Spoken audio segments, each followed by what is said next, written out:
That's exactly what we will be saying to Mr. Shekhar Ramamurthy as well, MD of United Breweries. It's really three cheers for what's happening with your business. Even in the earnings, we can see that quite apparently.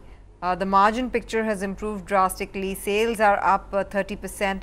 It's as good as it gets, or can it get better, Mr. Ramamurthy? Yeah, good morning. Thank you very much for that. I just wanted to make a small clarification to all our viewers. Is that, the molasses impact is on the liquor industry, not on the beer industry, alas, because our basic raw material is barley rather than sugar and molasses.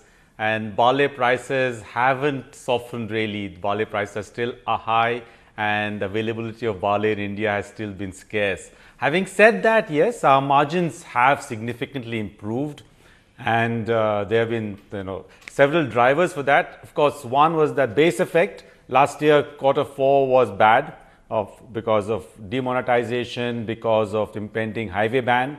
But having said that, our own organic business, we have focused on levers of revenue and cost. So you will find that overall volume growth has been positive. Our high margin states have done better. Our premium brands have done much better. And we've had a very strong cost initiative, which has helped us take out unproductive costs. So all in all, it's been good, and we are hopeful that this can continue into 18, 19 and future, as long as the industry grows, and we still believe that industry will grow between 6 or 7, 8% for the year, and we'll definitely grow ahead of that. So yes, we are quite optimistic, cautiously optimistic, as I always say, for the future. If I have to look at what you've reported for the quarter gone by, should we not compare those numbers then? I mean, is that largely because of base effect? Is that largely because of highway ban and demonetization? This is not the true picture of what lies ahead in FY19?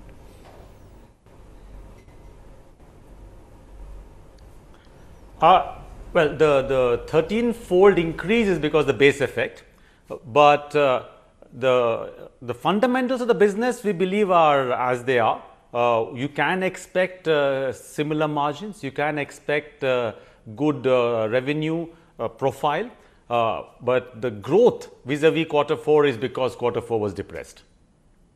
You say industry will grow at about 6 to 7%. Can I expect that if industry is growing at 6 to 7%, you will grow at least at 10% because you're an organized player, you got a better distribution, much better reach?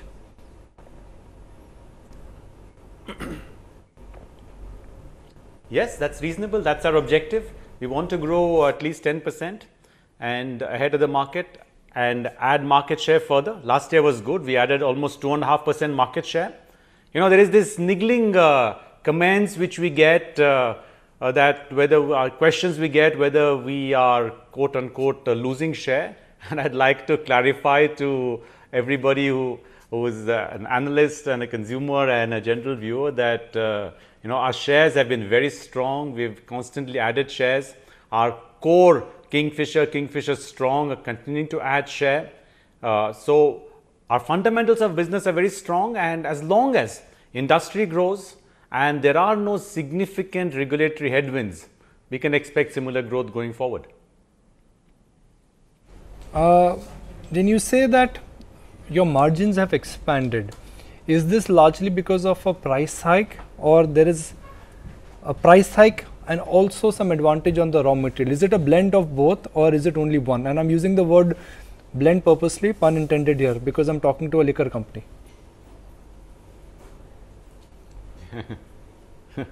Yeah, Dikuj, again, I'd like to clarify that in beer we don't blend.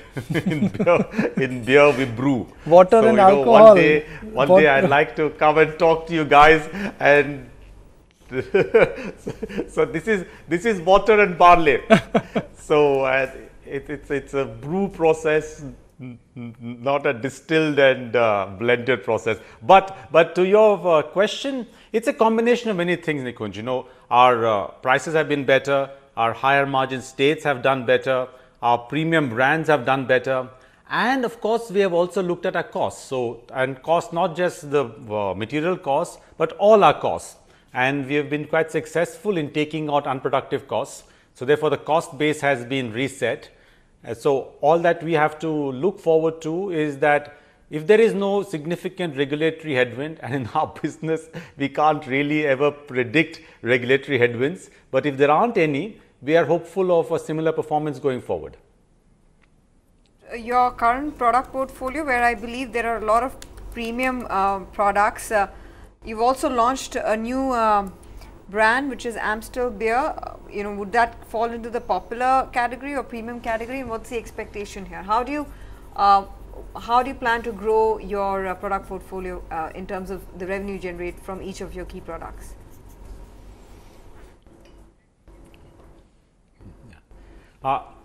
Firstly, we have always said that we want to be present in all consumer segments, and therefore this super premium or more expensive strong beers as a category have been growing. We have a presence with Ultra Max, Kingfisher Ultra Max. We felt that we needed to bring in a brand which would be a little lower in price than Ultra Max, however higher than Kingfisher Strong, and that's where we introduced Kingfisher Storm last year, which has received extremely good response. And Amstel is another brand of ours which we brought in from the Heineken stable to again cater to the premium plus strong beer, because in India 85% of all beers sold are strong. What this will do to our business is A, cater to emerging consumer segments, and 2, of course, improve the margin profile. That will take a little time, because when you launch a new brand, the costs are always higher. But as we expand, as we increase the manufacturing footprint, take the brand closer to the markets, we will find that all these factors, the new brands, super premium brands, overall growth in the business will continue shoring up our margins. Right. What about competition? Bira is really perhaps in a short span of time making its impact in terms of brand recall. They're coming in with categories across calories to make it beer which is which caters to the health freaks as well. How are you looking at combating competition, holding your ground?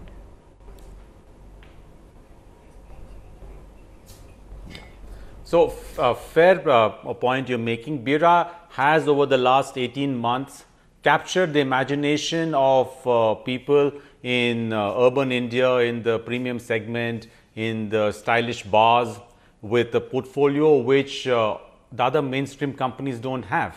So clearly for UB, there are two kinds of competitors. One is the Bira, who is small, niche, crafty, which is capturing the imagination of consumers at the top end. And of course, there is SAB, ABI and Carlsberg, who are the structured, organized competitors whom we fight with and compete with in the mainstream market.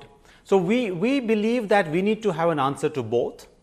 At this point of time, we do not have an answer to the Bira type of beer, but we shall have. We will introduce our own craft and variety beers by the end of this year, and we will have a portfolio of brands. At this point in time, I can't share with you what they will be, but we will have a portfolio of brands which will compete with the consumer and the consumer segment that Bira is currently operating in. All right, Shekhar, appreciate your time. Thank you for joining us. And next time when we meet, I'll be happy to know about the process, whether it's brewing or blending. It's always, I always love to learn more and more about new things, and the liquor industry is one thing where I would like to understand the process just for my clarity. Appreciate your time and hope to see much more of you.